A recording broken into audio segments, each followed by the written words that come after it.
felicitarnos por habernos hecho el ánimo de conectarnos, de estar aquí. A veces estamos un poco cansados, a veces ha sido difícil, se pone cuesta arriba.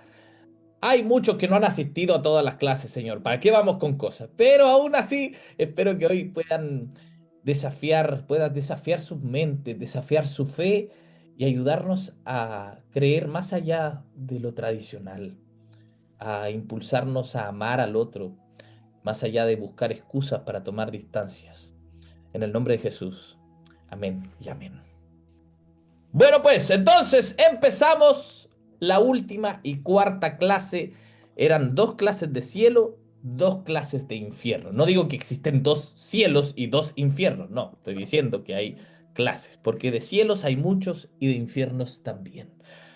Amigos, a ver, vamos a hacer un resumen entre todos de qué trató la clase pasada, así que usted va a desconectar su micrófono, va a desbloquearse, desmutearse y va a decir, Santiago, vimos esto, ya, vayan, desbloqueando el micrófono, ¿qué vimos en la clase pasada, por favor? Para que le vaya contando a las personas nuevitas que estuvieron acá. Desbloqueé nomás, desbloqueé. No me dejen solo. ¿Puede ser un resumen de todas las clases? No, del anterior nomás, señor, del anterior. Del anterior. ¿Ya qué pasó, Carol? ¿Lo bloqueaste? Pero, ¿Qué pasó con el anterior? ¿Se lo olvidó? ¿Aló? Aló, Hablamos, Rosa. sí, hablamos de, bueno, del infierno, del contexto histórico al que se refería infierno físicamente. Eso Perfecto. recuerdo.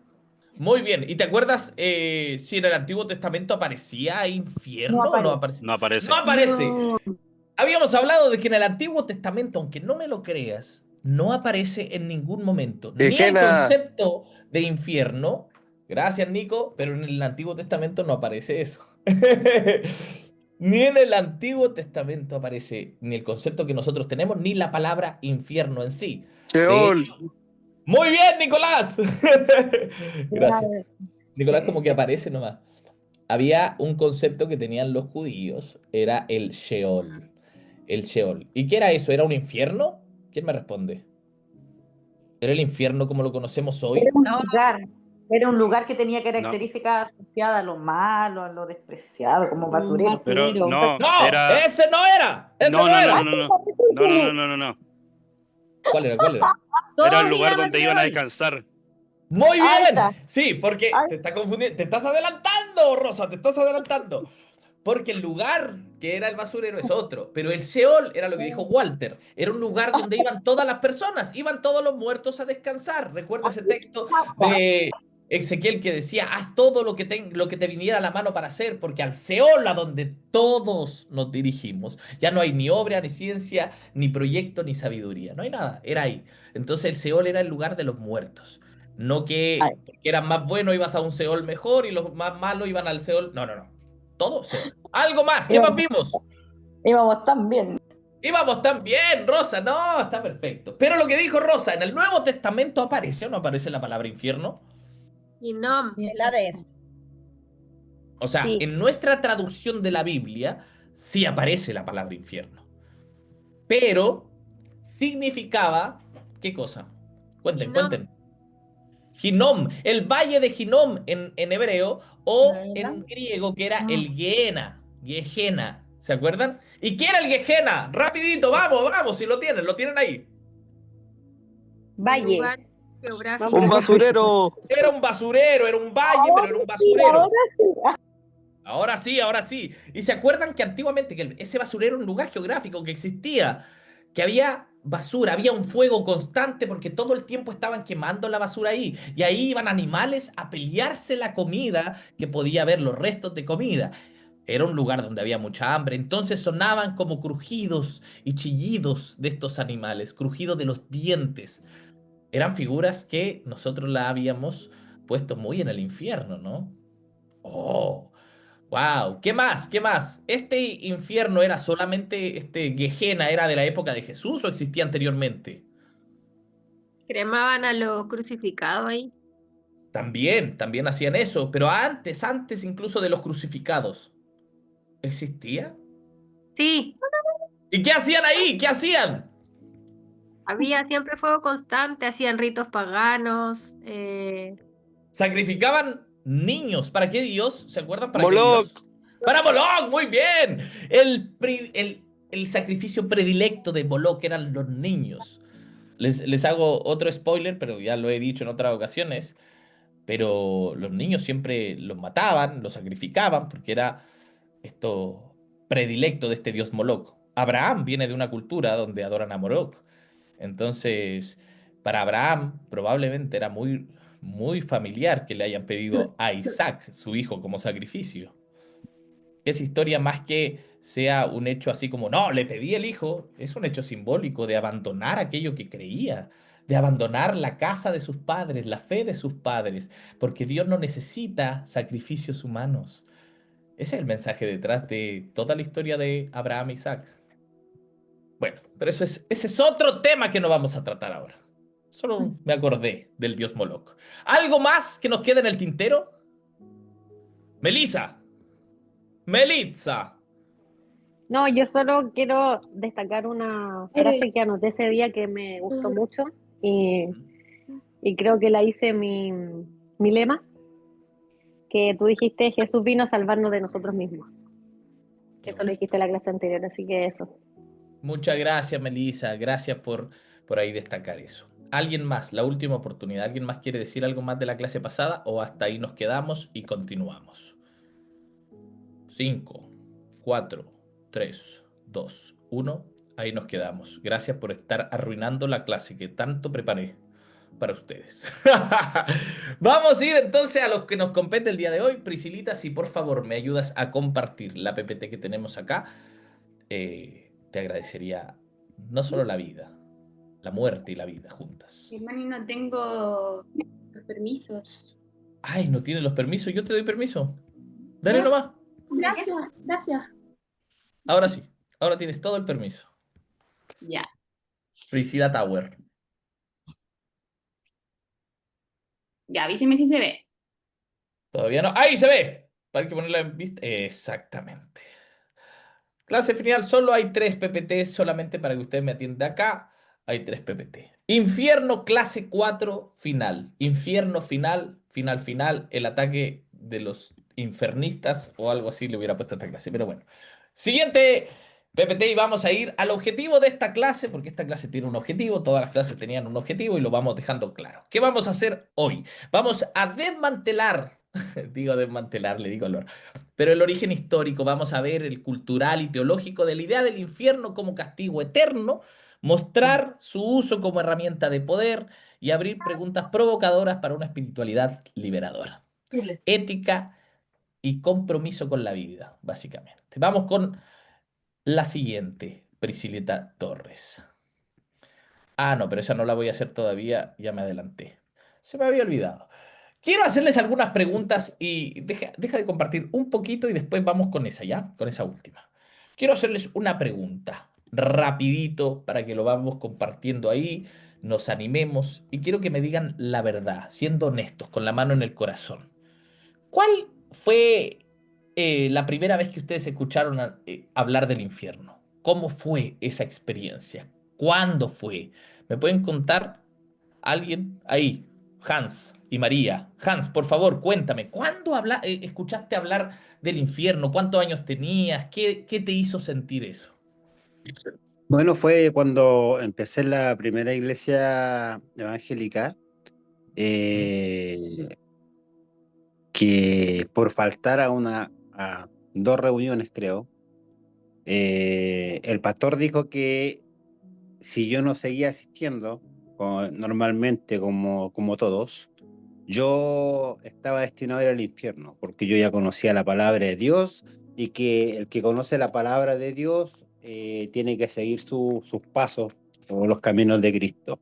Y de lo contrario, que si no lo cumplíamos, estábamos destinados al infierno. ¿Cuántos años tenías ahí, Hans? Tenía 16. 16 años. ¿Y cómo te sentiste cuando te dijeron eso? ¿Cómo te sentiste? ¿Cuál fue tu primera impresión? ¿Te acuerdas? Me sentí presionado de una forma que yo creo que era más que la presión de los padres cuando te dicen tienes que ir al colegio. Creo que era una presión más grande, como que la exigencia era mucho más. El Estaba tema en juego. claro, estaba en juego prácticamente Tu mi futuro, tu vida, destino. mi Claro. destino, claro, mi destino a dónde me iba a ir si es que el día de mañana me pasaba algo. Rayos, qué fuerte. Muchas gracias, Hans, por compartir. De nada. ¿Sabes qué? Algo que dijiste ahí me llama la atención, porque yo también lo he escuchado muchas veces y me lo dijeron. Es como, mira, tú ya conoces la palabra de Dios y ya Exacto. sabes. Entonces, cuando uno les preguntaba a las personas, les preguntaba, a ver, pastor, cuénteme. Estoy cargando, por eso estoy así. Cuénteme. ¿Qué va a pasar con esas personas que nunca han escuchado de Dios, que nunca han hablado? No, tranquilo, ellos no van a ser juzgados porque no tenían cómo enterarse, entonces ellos tienen... Entonces, ¿para qué nos contaron la palabra de Dios si al final nos jodieron? ¿Para qué Tal nos cual. contaron si antes, sin saber yo, sin tener este conocimiento que tengo, ya no iba a pasarme nada, estaba casi salvo o iba a ir al cielo? Y ahora que me contaron la palabra de Dios, voy a hacer... No. ¿Para qué me contaron? Qué raro, ¿no? O sea, no sé si esa lógica a alguien más se le ocurrió, yo creo que sí. Pepa, ¿estás por ahí? Era como bendita ignorancia. Sí, es que, por favor, déjame ahí. Pepa, ¿estás por ahí? Sí, Santi, yo me pasó lo mismo desde la escuela dominical. Yo me acuerdo desde que tengo uso de razón, lo mismo, po, la amenaza y las canciones y todo iba asociado al miedo, al juicio, todo eso desde chico. Sí, ¿cuántos años tenías más o menos? Pucha, unos 5, 5. 6, Fuerte. Y le tenías miedo, ¿no? ¿O no tanto? sí, pues hasta, hasta hace muy poco, pues. Qué ¿Cachai? Era terrible. todo el tiempo de que estáis pensando que hasta lo que, porque es tanta la cuestión de que hasta lo que no es consciente también está mal, ¿cachai? Entonces por todo te puedes ir al infierno y vivir tu vida en No, base uno al no miedo. puede, y uno no podía ir ni al baño tranquilo porque también era pecado ir al baño. No sé, todo estaba mal. Ay, Dios mío. Sí, gracias, Pero si te Pepa. ponía a pensar hasta las canciones, po, ¿cachai? Las canciones. Uno no podía escuchar Sí, tranquilamente cuidadito lo que hacen ciegas. tus manitos, cuidadito lo Sí. que ven tus ojitos, entonces, Y uno no podía escuchar tranquilo, ciega, sorda, tonta, sorda, muda, trastornada y no, testaruda porque era está él, satánica está el también. infierno. Sí. Sí. Muchas gracias, Pepa, por compartirnos. Muchas gracias a todos. Qué terrible. Ahora, quizá tu idea del infierno y del cielo ha cambiado un poco, quizá con estas clases, o quizá ya venías como de alguna forma pensando, reflexionando acerca de lo que crees y de lo que no crees en esto del infierno. Ya, no lo estamos mirando de la misma forma, pero sean honestos, honestos. Vuelvo a apelar a su honestidad. Voy a apelar mucho a la honestidad el día de hoy. ¿Aún les da miedo el infierno? La verdad. ¿Les da miedo esta idea de infierno? Todo lo que han sabido de eso, ¿les da miedo? No, dicen algunos. A ver, levante la mano los que... Pero la mano física, no la reacción. Los que dicen, sí, sí, a mí me da miedo el infierno. Todavía me da miedo. Todavía. Levante la manito. Ya, ahí estoy viendo algunas manitos levantadas. Sí, todavía les provoca miedo. Qué terrible, tanta manipulación que hubo ahí. Dice, si no era bautizada con el Espíritu Santo, me iría abajo también. Así que la conversión, aceptar a Jesús, no, si cada vez le ponían más requisito, más requisito. Una era una cosa. ¿Se acuerdan que eso hablamos en la primera clase? De hecho, todos los requisitos de cómo era la salvación que nos pintaron, que cada vez como que era, no, es que tu salvación depende de que alguien te explique, porque el texto dice alguien, y si ese alguien se le olvidó explicarme, no hizo la pega, o yo mismo, se me olvidó, no se la dije a quien tenía que decírselo. La eternidad de esa persona está en mis manos o en las manos del otro, es por mi fe, por la fe de mis amigos, ¡Uy! No se entendía nada. Bueno, tal vez ya no creamos de esa misma manera, quizá a muchos ya no nos da miedo, a otros sí, pero esta es una clara señal de que si nos da miedo todavía, que más que una creencia, es un trauma, y es un trauma teológico heredado, porque muchos de nosotros crecimos con esta idea, nuestro comportamiento fue condicionado por nuestra idea de infierno, porque nadie se quería ir al infierno. Y teníamos miedo, entonces todo lo hacíamos con miedo, hacíamos el amor con miedo, porque todo era pecado, todo, absolutamente todo, todo. ¿Qué más? No, es que el Señor me está mirando. Yo me acuerdo cuando niño haber dicho un garabato y pensar que yo por ese garabato me iba a ir al infierno directamente, por un garabatito, por un... No, no lo voy a decir, pero yo pensé que iba... De verdad. Rosa, ibas a comentar algo. Sí, mira, es que decían, Dios es un Dios de amor, pero si haces algo malo te vas al infierno. Entonces era un amor súper dual. Yo no sabía si me amaba, si me estaba mirando, era como terrible. Sí, en realidad sí. Ahora, la Barbarita dice, pero el miedo también no es parte de la vida. Sí, podemos tener miedo, pero esto nos genera un trauma, nos condiciona, porque, a ver, el miedo es parte de algo básico de los seres humanos. Por ejemplo, nos empieza a poner y mostrar alerta, por ejemplo. Si viene un tigre, ¿qué voy a tener yo? Miedo. ¿Y qué me muestra ese miedo? Ese miedo va a sacar mis instintos más profundos para poder correr de ese tigre y creer que le voy a ganar al tigre, corriendo.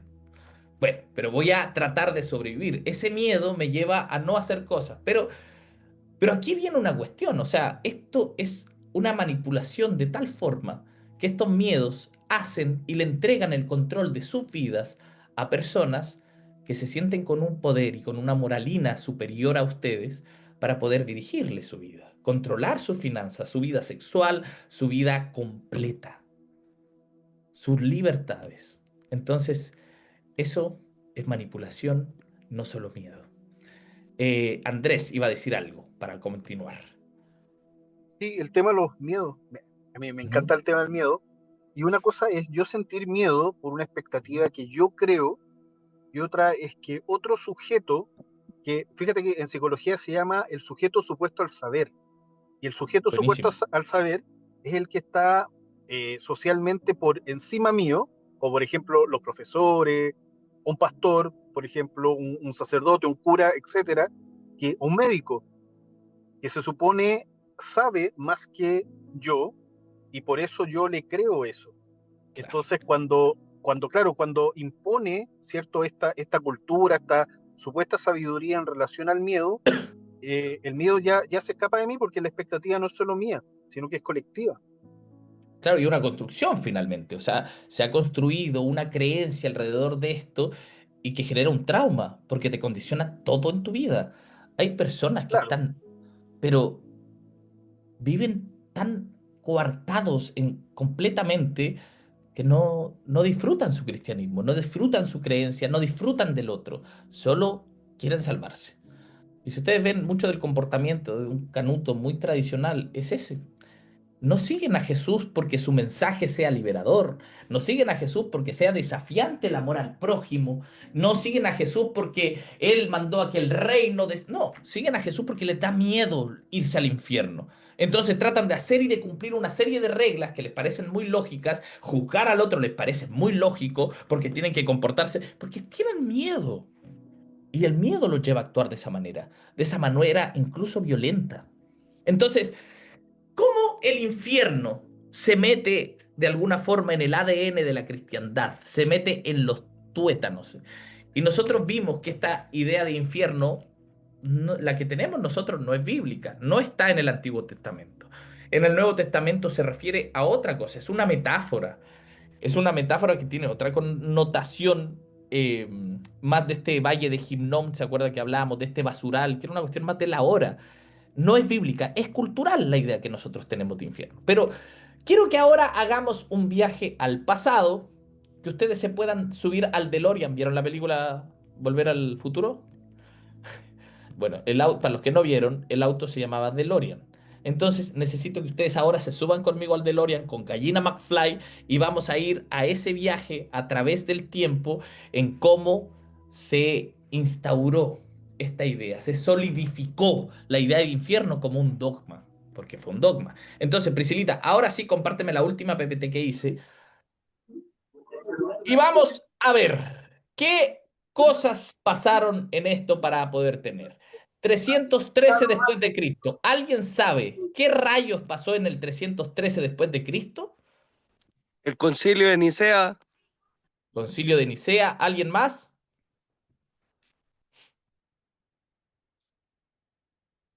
No, no, alguna idea, algún tipo por ahí que empieza con, ¿no? Constantino Constantino, ¿qué hizo Constantino? instauró la religión católica como la religión oficial. Instauró el cristianismo El como la cristianismo, religión. perdón, Sí, no hay perdón. problema. No hay problema, no hay problema. católico es universal, no hay problema. ¿Cómo?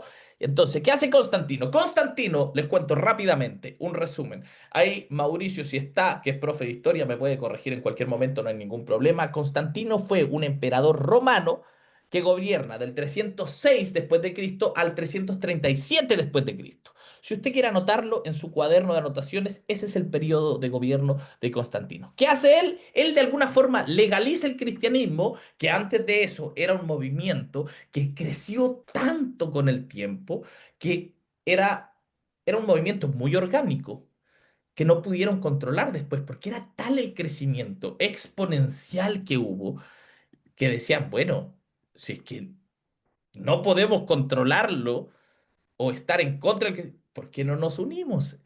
Es como eso. Constantino decide unirse al cristianismo, legalizarlo y convertirlo en la religión oficial de Roma.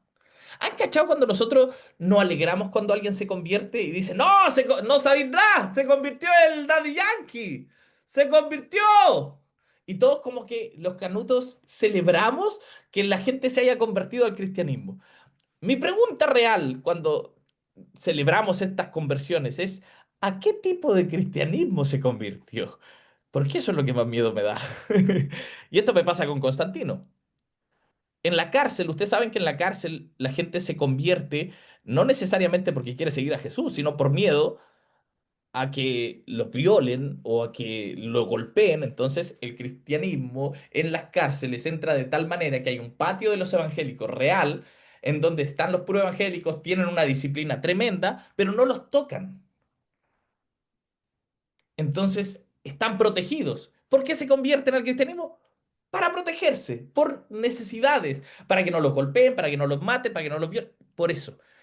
Y esto es muy sencillo de verlo. Nosotros tenemos que preguntarnos, cuando la gente se alegra tanto de la conversión, ¿a qué tipo de cristianismo? Porque para mí es tan triste que de repente estas figuras públicas se conviertan en un cristianismo radical como el del pastor Soto, y lo único que hacen es juzgar su pasado y prácticamente todos se van a ir al infierno, acusarlo a todos de... Todo el mundo está mal, ahora yo me di cuenta, todos están mal, todos se van a ir al infierno.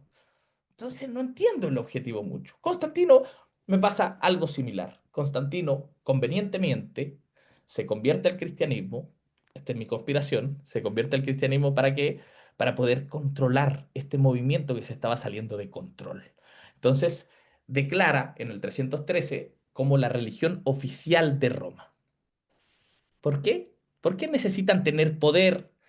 ¿Y cómo hacen este poder? Necesitan poner orden, necesitan con ese miedo que le genera a las personas, necesitan poner orden, hay una moral, hay miedo, y ahí entra el infierno como una herramienta política. O sea que cuando se instaura el cristianismo como religión oficial de Roma, también empieza a surgir estas ideas dogmáticas de infierno, como las que vamos desarrollando después.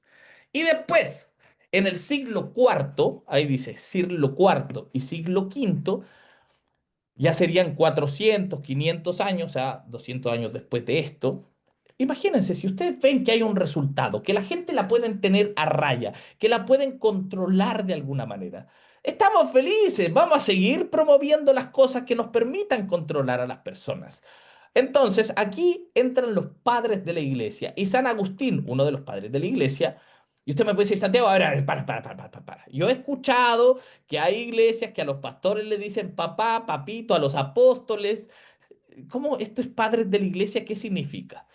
Rápidamente, los padres de la iglesia era un título que se le otorgaba a ciertos autores, a ciertos teólogos de los primeros siglos del cristianismo. Yo estoy hablando posterior a lo apostólico, posterior a Pedro, posterior a los apóstoles. Ya, entonces, comienzan en los primeros siglos del cristianismo a ponerse estos padres, a darles estos títulos que se distinguían, ¿por qué? Por su santidad, por su ortodoxia, por su doctrina, por la gran influencia que ellos tenían en el desarrollo de la teología, de la espiritualidad, y ahí hubo una cantidad de padres de la iglesia igual significativa, porque estaban los de la iglesia latina, de la iglesia griega, o sea, eran como alrededor de 80 y tantos, 70 y tantos. Entonces, en la iglesia latina tenía cuatro padres. Estaba el San Agustín, ¿cómo me salió? Estaba San Agustín, estaba San Jerónimo estaba Gregorio Magno y estaba Ambrosio de Milán. Esos eran los 4 padres. Entonces San Agustín toma esta idea, es que lo hablamos la clase anterior, que mezcla el cristianismo con el neoplatonismo. ¿Se acuerdan? Y ahí se introduce esta idea del castigo eterno, porque recuerden lo que decía el dualismo platónico, que el cuerpo era malo y que era la cárcel del alma. Entonces, lo que se salvaba era el alma y comenzaban a verlo de esta manera. Y recuerden que el cristianismo, al ser la religión oficial de Roma, de alguna forma tenían que bajarle toda la información del cristianismo y explicársela a un montón de filósofos en el idioma que ellos entendieran, desde las metáforas que ellos usaran, desde las ideas de mundo que ellos tuvieran. Entonces, de alguna forma, San Agustín toma un papel principal en esto porque él mezcla el cristianismo con el neoplatonismo. Y aquí comienza este castigo eterno. ¡Ah, ja, ja, ja! Y después viene la Edad Media. Santiago, una pregunta que siempre he tenido. Entonces, cuando fallecemos, ¿solo descansamos? O sea, dormimos. Perdón por mi ignorancia.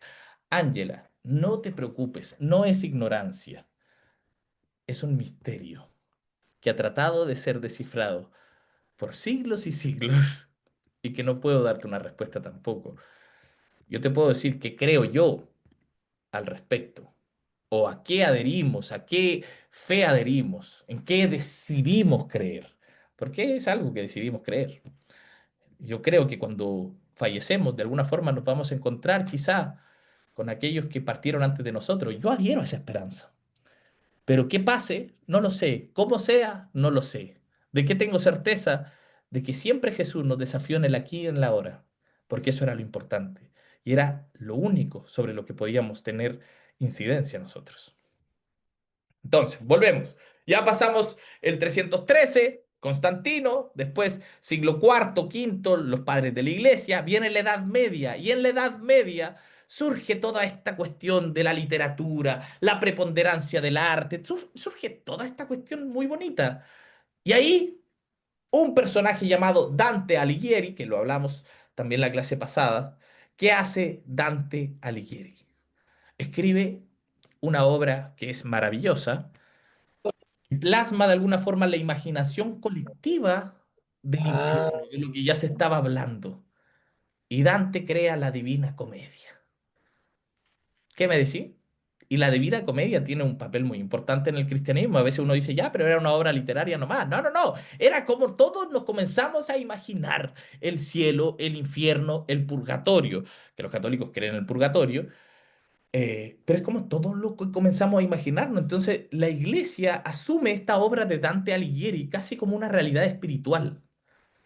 Acá Isa dice, espérame, por acá en lo personal también por miedo. A mí y mi pareja nos tienen traumadísimos diciendo que si no nos casamos, estamos en fornicación y nos iremos al infierno. Si todo el mundo se va a ir al infierno.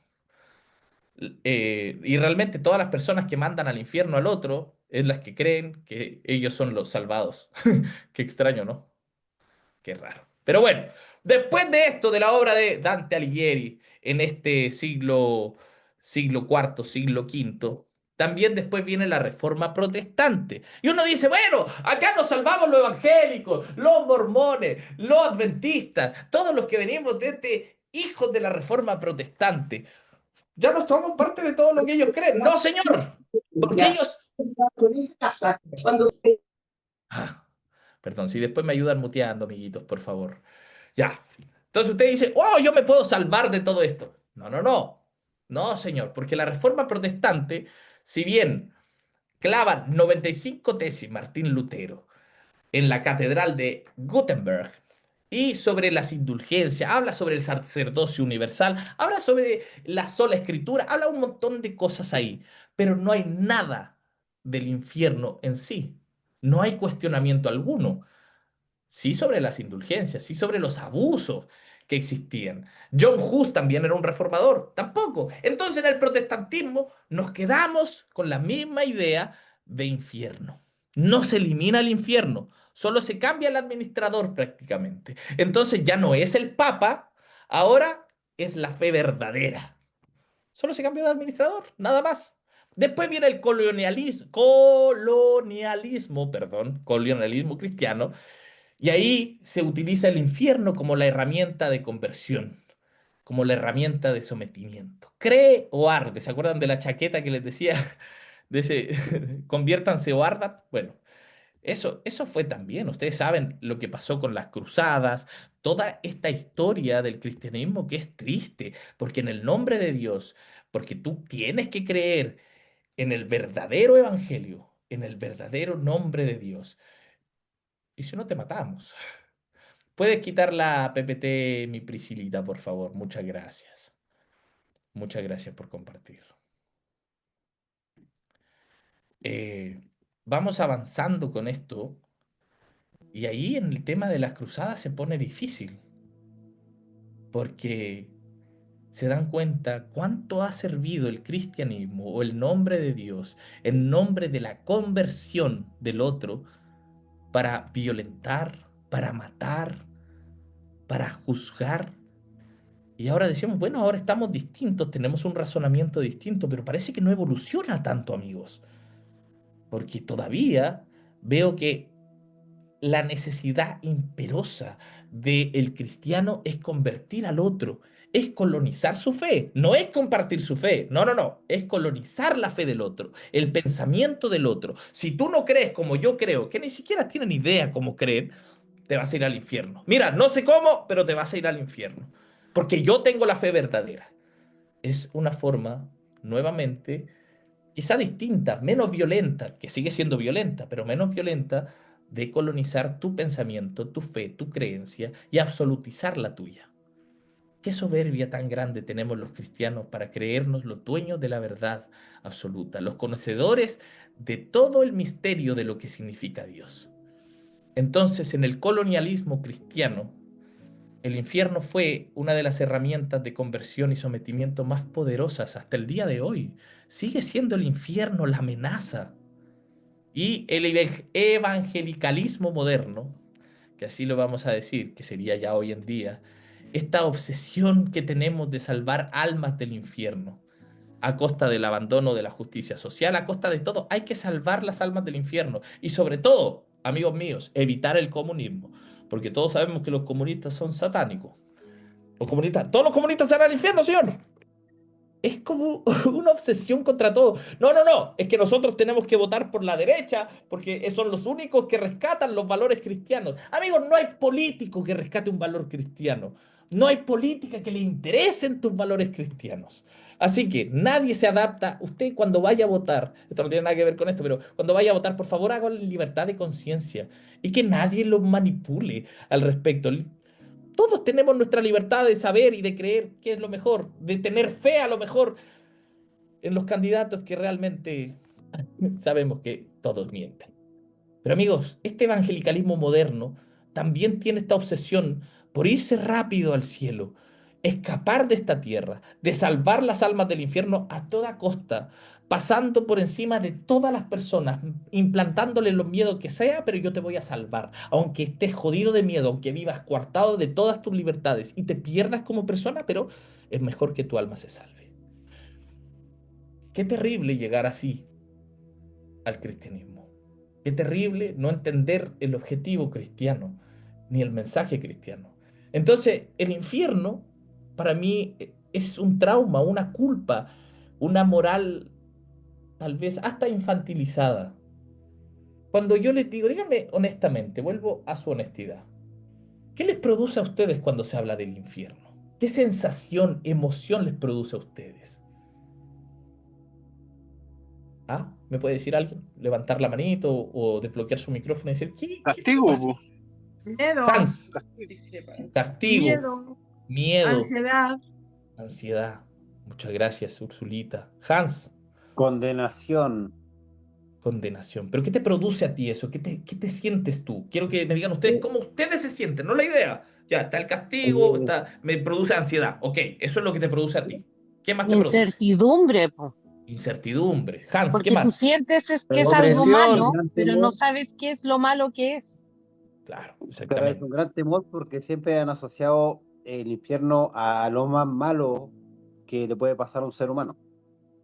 Exacto. Entonces, el temor a no caer en lo que la iglesia, la mayoría de la iglesia exigen como cristianos. Muchas gracias, Hans. Gracias A por mí me compartir eso. pasa que lo asocio a imperfección. Entonces, chuta, te venden un cristianismo de la perfección y tú te miras y es inalcanzable. Entonces dices, chuta, el infierno es mi lugar, po, si soy imperfecto. Entonces, Y en el infierno están todos los trashers, decía claro, un entonces tú youtuber. dices, chuta, el infierno, bueno, aparte de dar la ansiedad, todo lo que dicen acá, todos, hace que te aleja del lugar de Dios porque te hace ver a un Dios inalcanzable. Muy No sé bueno. si me explico. Sí, sí, sí, totalmente, Rosa. Muchas gracias. Rocío.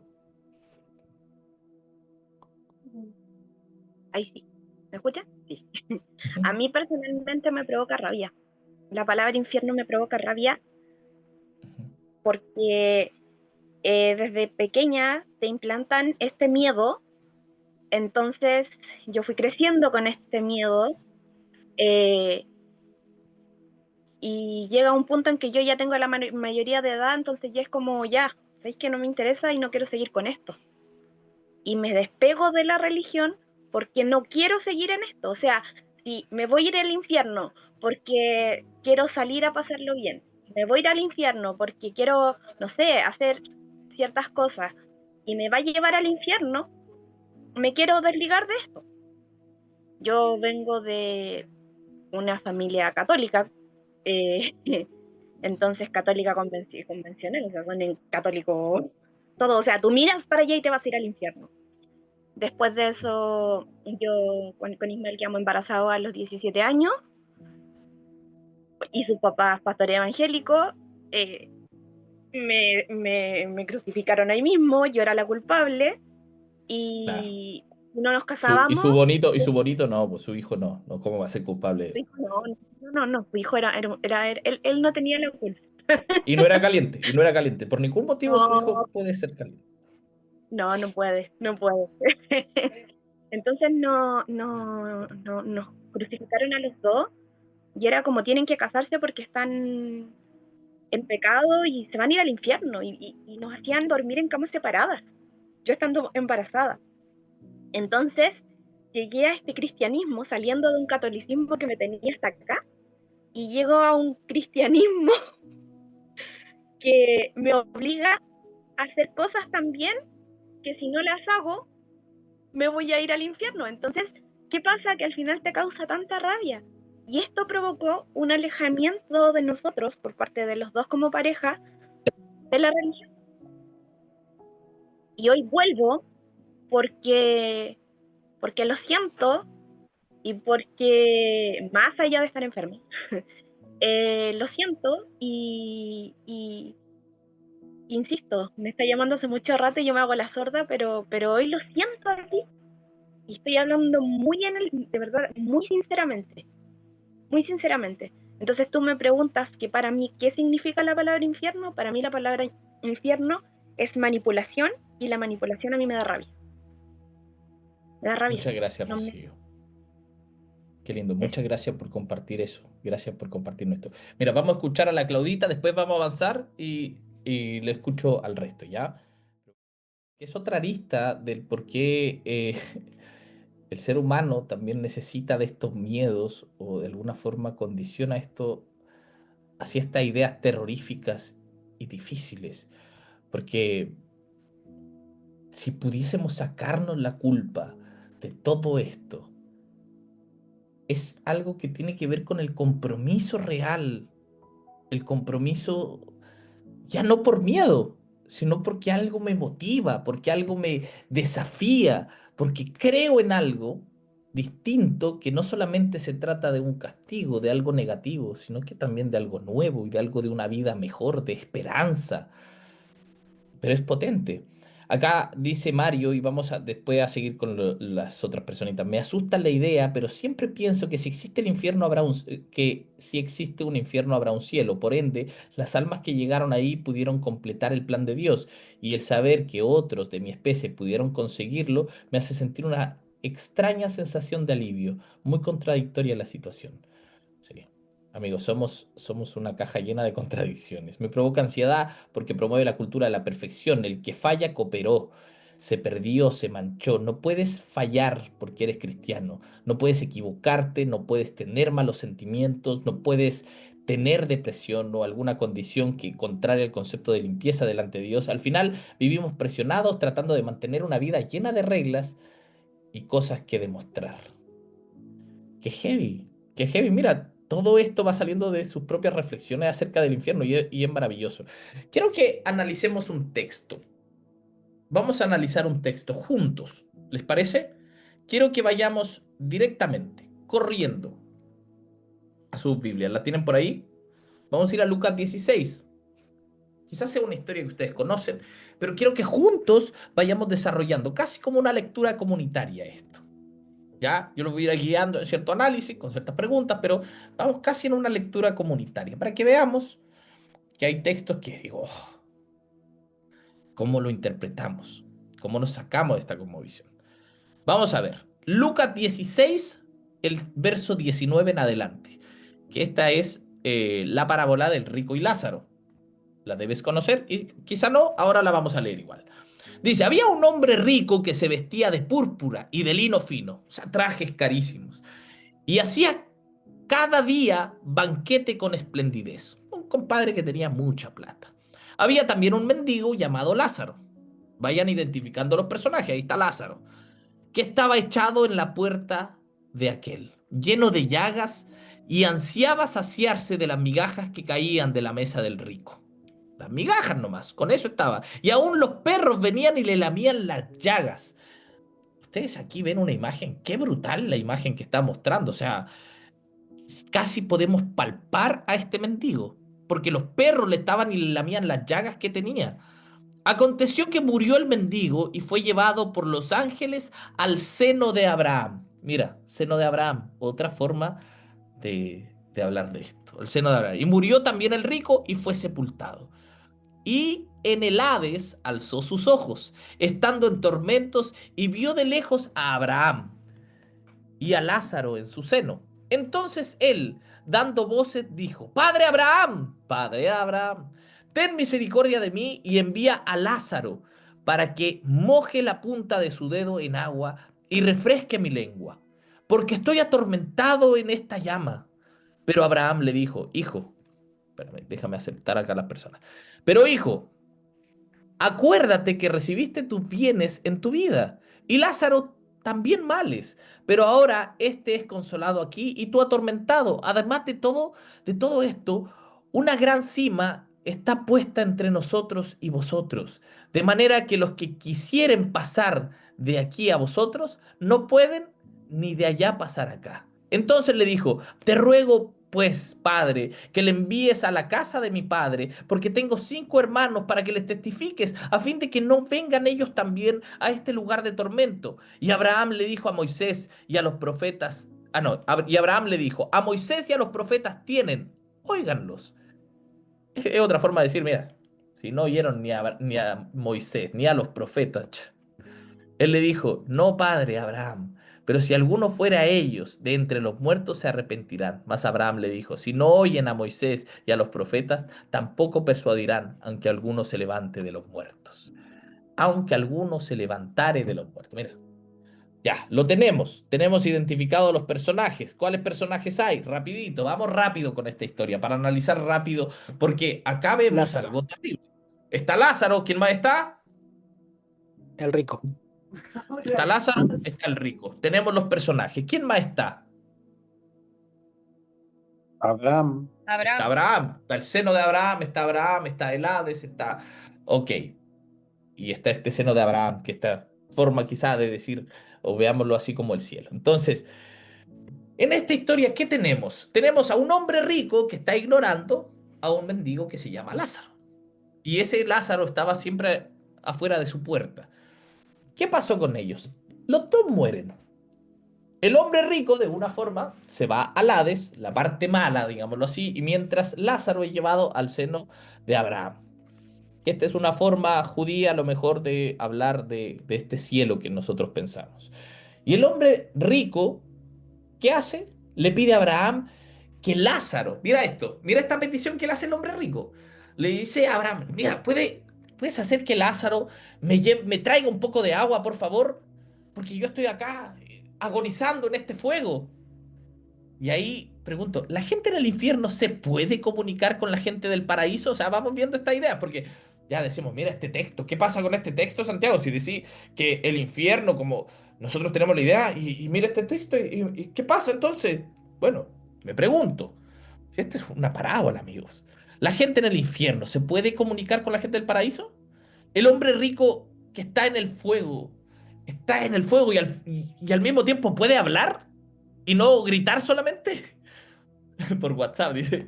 Claro, está sobreviviendo, ¿qué está haciendo? Está muriendo una y otra vez. Y Abraham algo le dice, Abraham le dice, mira, no es posible que Lázaro te lleve agua. El hombre rico entonces le dice, oye, pero anda a advertirle a mi familia entonces lo que le espera, estoy haciendo un resumen rapidito.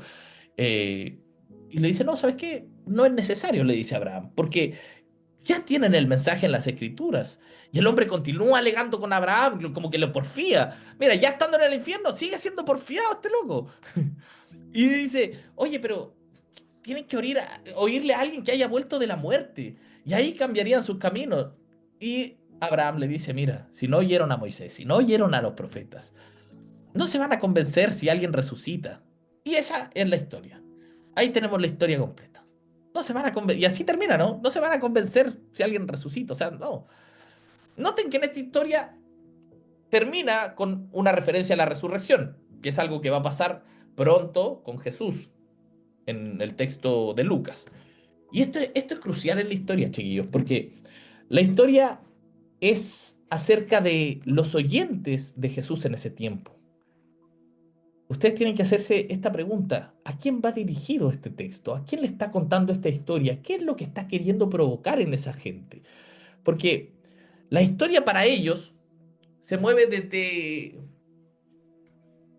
entonces hacia ahora. O sea, está transitando por eso. Y cualquiera que haya sido el significado en ese tiempo para los primeros oyentes, estaba relacionado con lo que estaba allí mismo, en medio de ellos, lo que estaba sucediendo en ese minuto. Ahora, hay que notar esto. El hombre, este hombre rico, estando en el Hades, quiere que ¿quién le lleve agua? ¿Quién le tiene que llevar agua? ¿A quién está pidiendo que le lleve agua? Que Le dice Lázaro le Abraham lleve agua. que Lázaro le lleve. ¿Y por qué? ¿Porque es Barça el tipo? ¿Porque es Barça? ¿Porque está jodido la cabeza? O sea, está diciendo, este hombre rico, acostumbrado a ser rico, acostumbrado a tener sirvientes, y ahora que está en el infierno, este hombre rico quiere que Lázaro le lleve agua. O sea, todavía cree que está arriba, todavía cree que él manda. Entonces dice, oye, dile a Lázaro, yo lo he visto en mi puerta, que me traiga agua, que me sirva agua. Lo que está pidiéndole que lo sirva, ¿no?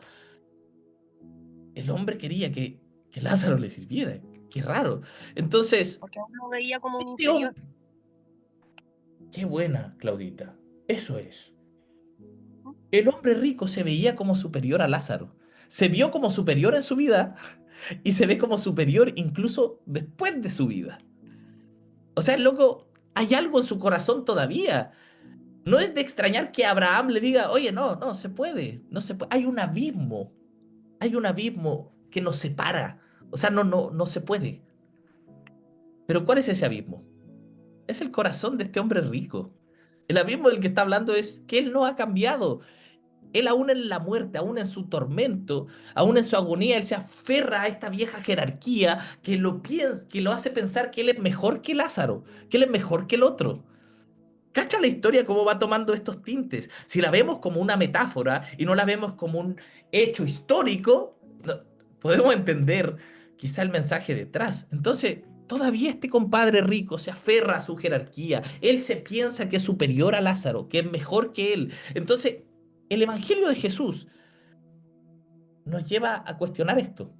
Y sobre todo en el libro de Lucas, porque uno de los principales temas en el Evangelio de Lucas tiene que ver con esta revolución social que existe.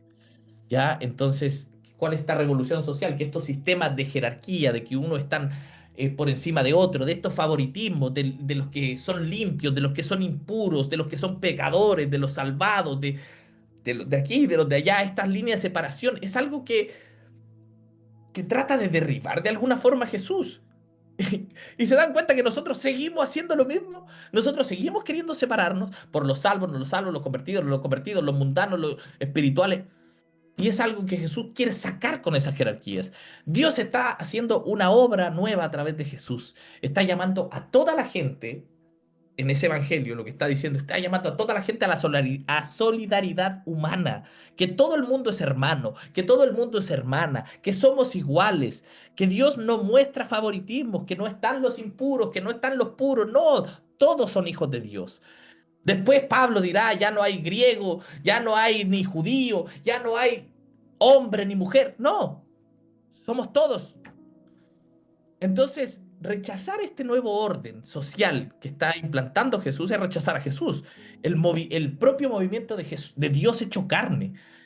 Entonces, la historia a través de lo que ejemplifica a través de esto, este patrón de fondo, decía Felipe, la historia lo que dice a través de este hombre rico y este mendigo Lázaro, fue una advertencia increíblemente aguda para la audiencia de Jesús. ¿Y quiénes eran su audiencia? Los líderes religiosos. ¿Quién lo estaba escuchando? Los líderes religiosos. ¿Qué le está diciendo?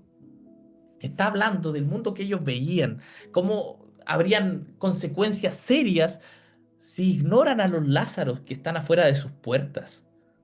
Lo que está haciendo Jesús es dándoles un golpe a estos religiosos que los hacen separarse de todos, que los hacen creerse superiores a todos, aún incluso cuando mueran, y les hacen rechazar a los Lázaros que existen en la vida. Y rechazar a los Lázaros es rechazar a Dios. Qué brillante, chiquillos. Qué surreal. Qué historia que tiene tanto. Y si quiere llamar más la atención, Jesús ejemplifica tan bien diciendo que le lamen las llagas. O sea, pone todos los elementos llamativos ahí en la historia, hasta la resurrección. O sea, está todo ahí. Es hermoso. Y Jesús enseña una y otra vez en este evangelio la muerte que conduce a la vida. ¿Se acuerdan siempre que hay que morir, hay que nacer de nuevo? Una muerte que conduzca a la vida. Y es el patrón de verdad. Que el que pierda su vida luego la encontrará. Y este hombre rico, del cual Jesús estaba hablando, no se ha dado cuenta lo que sucede. Aún se aferra a su ego, aún se aferra a su estatus, a su orgullo, a este patrón de fondo. Es incapaz de dejarlo de lado, es incapaz de dejar lo que ha construido para poder ayudar a Lázaro o para poder ver a Lázaro como un igual. No, él quiere que lo sirva. Está muerto, pero no ha muerto, ¿se entiende? Porque no está quejándose por el fuego, no está volviendo a morir, está en el Hades, pero aún no está muerto. Del tipo de muerte que trae vida. ¿Se acuerdan que habíamos hablado que en el texto bíblico constantemente se habla de la vida, de la muerte, de la vida, de la muerte, y que no necesariamente son como estados fijos como nosotros lo vemos? Para nosotros la muerte es morir y ya. Para ellos no. La muerte y la vida también tenían que ver con estados de la vida. Entonces era como que teníamos que morir. Está vivo en la muerte, pero está en un profundo tormento, porque está viviendo con estas realidades, con estos egoísmos, con estas cosas que no le permiten vivir de forma buena ni a él ni a los otros. ¿Se entiende? Entonces, ¿en qué falla este hombre rico? Falla en amar a su vecino. De hecho, ignora a su vecino, quien pasa afuera todo el tiempo mendigando. Y la historia es así. Hay infiernos individuales, hay infiernos colectivos de toda la sociedad, y Jesús nos enseña a tomar estos dos infiernos seriamente. Porque hay gente que está demasiado preocupada porque otros vayan al infierno cuando se mueran, pero parecen menos preocupados por los infiernos que están aquí ahora en la tierra, por los que nos hablaba Claudita, los infiernos que viven personas individualmente, colectivamente. La pobreza puede ser un infierno colectivo. La pobreza, el hambre, la injusticia, las guerras, son infiernos que viven las personas colectivos. Y también hay otros infiernos individuales, la depresión, la ansiedad, son otros infiernos. Hay infiernos individuales, hay infiernos colectivos. Y Dios nos enseña que tenemos que tomar estos dos seriamente, hacernos parte de esto, alivianar la carga a las personas, ayudarlos en medio de este camino.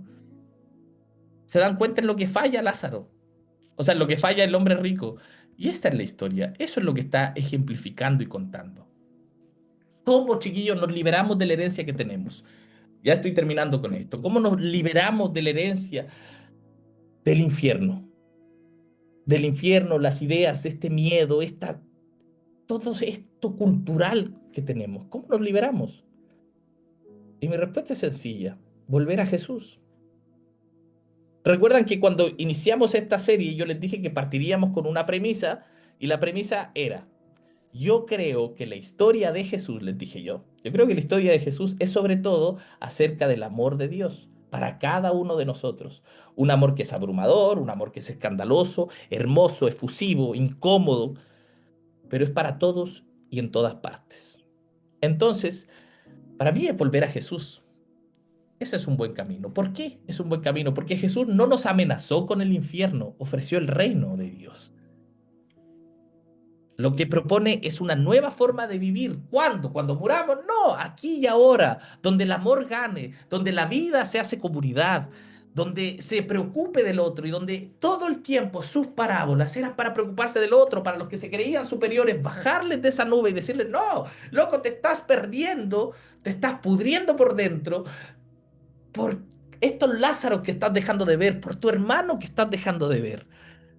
Entonces, necesitamos volver a Jesús. Necesitamos recuperar el amor como el centro, chiquillos.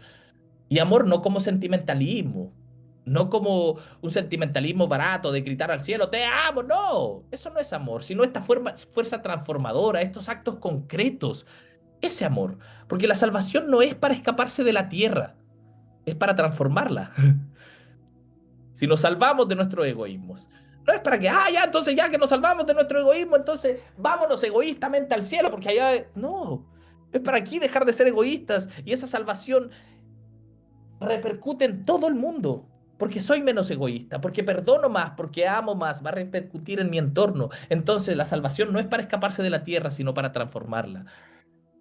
Otra cosa que nos ayuda a sacarnos esta herencia de creencia puede ser que necesitamos nombrar, visibilizar y hablar de los verdaderos infiernos, de estos que estamos hablando, de lo que hablaba la Claudia, de la pobreza, de la exclusión, de la violencia, de la desesperanza, del dolor, de la depresión, de la guerra.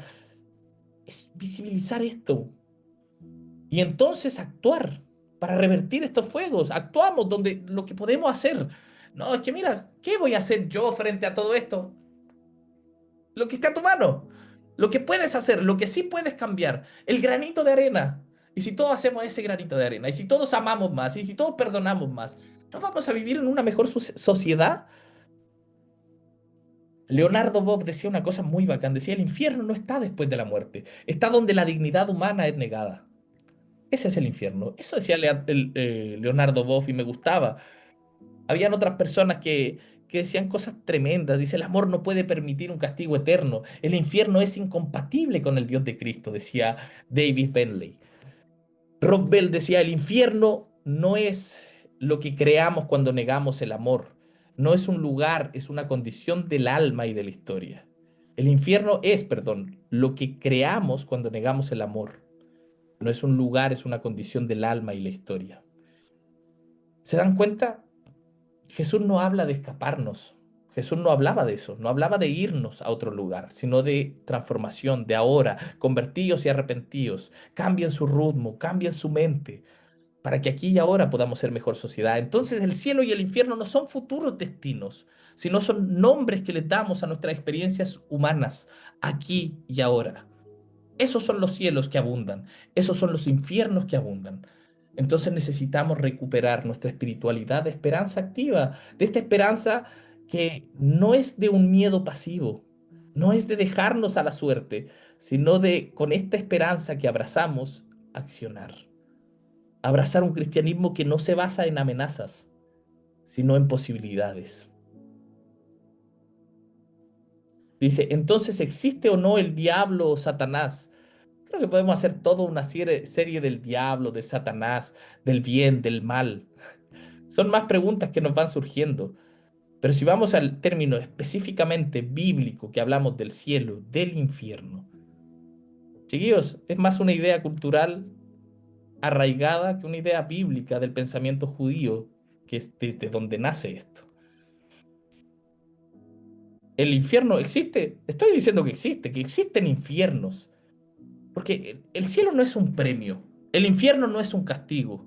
El amor es una posibilidad. El reino es una invitación a que seamos parte de algo. La eternidad no comienza cuando nosotros morimos, sino aquí, cuando vivimos con amor. Recuerden que esta palabra eternidad que aparece en la Biblia, específicamente tenía que ver con una calidad de vida. Y esta serie, chiquillos, se llamó Cielo e Infierno, religión con olor a culpa. Y espero que hoy todos nosotros podamos empezar a hacernos preguntas sobre esto, sobre lo que aprendimos, sobre lo que tenemos arraigado, sobre las cosas que suceden. Dice, ¿por qué existe la maldad? ¿De dónde surge? Del ser humano. Porque decimos, podemos echarle la culpa al diablo y que el diablo no hace que nosotros seamos malos. Pero el egoísmo que nosotros tenemos, en la necesidad de poder, eso no es cosa del diablo, es simplemente estos deseos que nosotros queremos, el conseguir más, el acumular, el seguir, estas cuestiones con las que todos lidiamos. Llámenle diablo, llámenle Satanás, llámenle... Es esto que nos impulsa a no hacer el bien. Esto de querer ser mejor que otro, de esta posición. ¿Por qué les pasa? ¿Por qué nos pasa? Háganse esas preguntas con ustedes mismos. Espero que hoy podamos cambiar ese olor a culpa, ese olor a miedo, ese olor de esta religión por un aroma de libertad, de justicia, de gozo, de esperanza. El cielo no está lejos, está cerca. Está cerca cuando hay amor, cuando ese amor gana, cuando estamos para otro, cuando escuchamos al otro. Te aseguro que ese es un cielo muy concreto, porque Jesús no vino a salvarnos del infierno, vino a sacarnos del miedo, de las culpas, vino a mostrarnos el cielo que no se espera, sino que se construye, que el infierno no es un castigo divino, sino lo que pasa cuando negamos el amor, cuando nos negamos a la justicia, cuando nos negamos a la compasión. Eso es el infierno, lo que le hacemos vivir al otro por nuestra falta de compasión. Porque uno dice, bueno, ¿y dónde está Dios cuando hay guerras? ¿Dónde está el ser humano con las guerras? ¿Dónde está ese deseo del ser humano de querer destruir al otro, su hermano, de vernos como enemigos, de vernos como extranjeros? ¿Se dan cuenta que no es que sea Dios el que tiene que intervenir, sino nosotros? Nosotros con lo que tenemos a mano.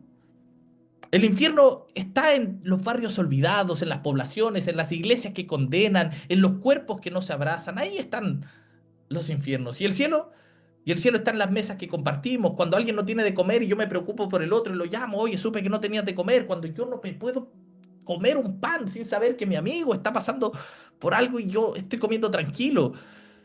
Está el cielo en los perdones que parecen imposibles, en esas luchas que nos devuelven la dignidad. Hoy dejemos atrás esta religión con olor a culpa, dejemos atrás este motivo que sea el miedo para seguir a Jesús y abracemos una fe que huele a pan, que huele a tierra mojada, que huele a esperanza, porque si el amor gana, como creemos, entonces el cielo empieza aquí y empieza ahora.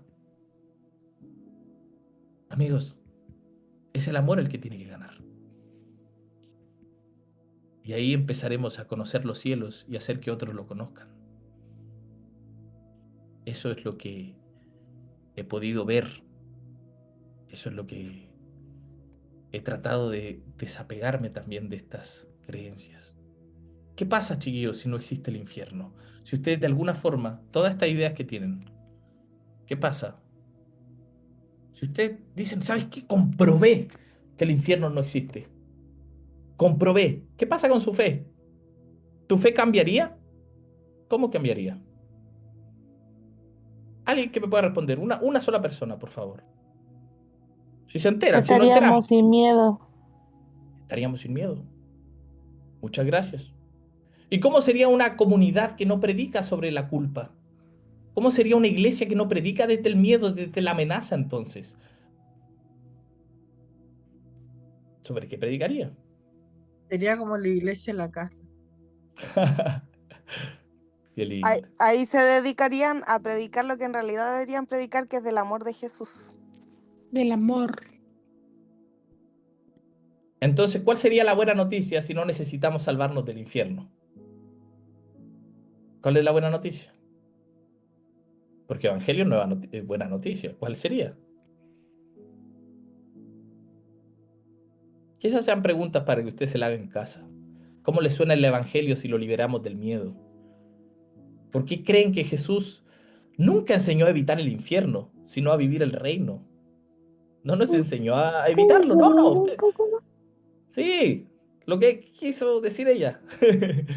No nos dijo, bueno, ustedes pueden evitar el infierno de esta manera. No, nos invitó a vivir el reino. Amigos, la premisa más grande es el amor. Vivir el amor. El mensaje de esperanza es el amor, es la justicia, es la paz. Ese es el mensaje de Jesús. Y nos han secuestrado a Jesús por toda esta tradición de culpas, de miedos, para controlarnos. Amén, amigos míos. Amén, amén. Gracias por estar acá.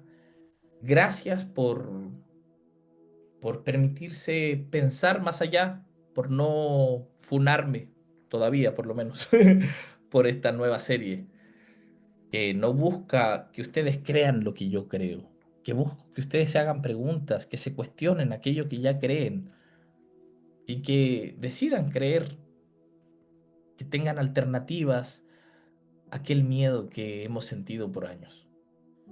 Si algo creo de la casa y que deseo ver en la casa es personas que creen libremente y que en esa libertad deciden el camino de Jesús, deciden el camino del amor, de la paz, de la justicia, que ya lo he dicho como 30 veces.